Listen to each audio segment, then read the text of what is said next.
Assalamualaikum warahmatullahi wabarakatuh. Halo semuanya. Di video kali ini saya akan menjelaskan mengenai shame culture dan guilt culture. Sebelum masuk ke pembahasan, saya akan memperkenalkan diri terlebih dahulu. Nama saya Amber Arum Saputri dengan NIM PO 7124221014 dari program studi Sarjana Terapan Kebidanan Poltekkes Kemenkes Palembang. Baik, di sini ada beberapa poin yang akan saya bahas. Yang pertama mengenai shame culture dan guilt culture. Kemudian ada ciri-cirinya, ada pendapat menurut Kees Bartens, ada contoh kasusnya dan hubungannya dengan hati nurani. Langsung saja ke poin pertama, yaitu ada shame culture. Di sini dikatakan bahwa teori shame culture atau kebudayaan akan rasa malu diartikan sebagai rasa malu yang timbul atas apa yang telah dilakukan. Karakteristik dasar dari shame culture ini yaitu seluruhnya ditandai oleh rasa malu dan di situ tidak dikenal rasa bersalah. Dan untuk guilt culture dikatakan bahwa teori guilt culture atau kebudayaan akan rasa kebersalahan merupakan munculnya perasaan bersalah dalam diri seseorang akibat dari perbuatan yang dilakukan. Di sini ada beberapa ciri-ciri shame culture dan guilt culture.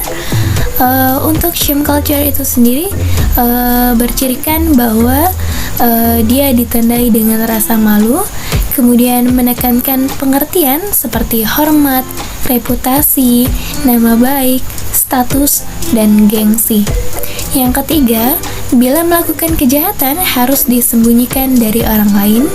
Yang keempat, sanksinya datang dari luar, yaitu apa yang dipikirkan dan dikatakan oleh orang lain. Yang kelima, hati nurani hampir tidak berperan.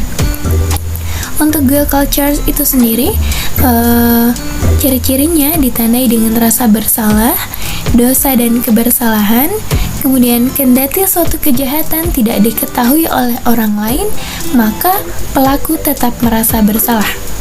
Yang keempat, sanksinya datang dari dalam, yaitu batin atau hati pelaku. Dan untuk hati nurani itu berperan sangat penting di dalam guilt culture.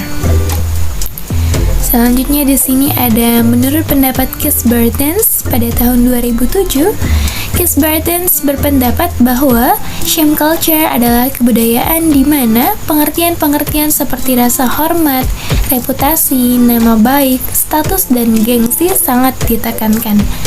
Bila orang melakukan suatu kejahatan, hal itu tidak dianggap sebagai sesuatu yang buruk, melainkan sesuatu yang harus disembunyikan dari orang lain, atau dengan kata lain hal yang memalukan.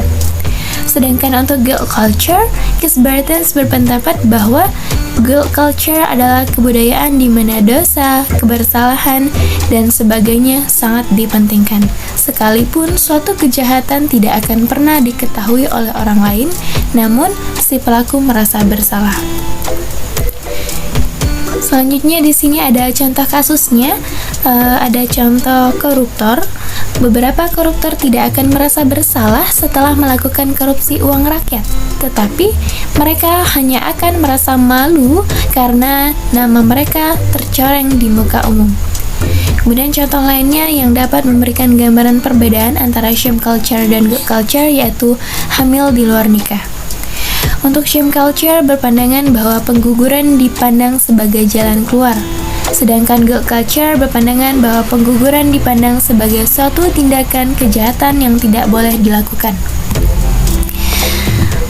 Kemudian di sini ada hubungan shame dan guilt culture dengan hati nurani. Shame dan guilt culture berperan melalui hati nurani. Dengan adanya hati nurani yang berfungsi dengan baik, kita dapat menerapkan shame dan guilt culture. Seseorang akan kehilangan hati nurani jika sering melakukan atau mengabaikan shame dan guilt culture. Contohnya, seseorang yang sering mencuri akan merasa mencuri itu hal yang biasa karena mereka sudah sering melakukannya. Dan orang itu tidak akan merasakan malu maupun merasa bersalah atas tindakan yang ia lakukan.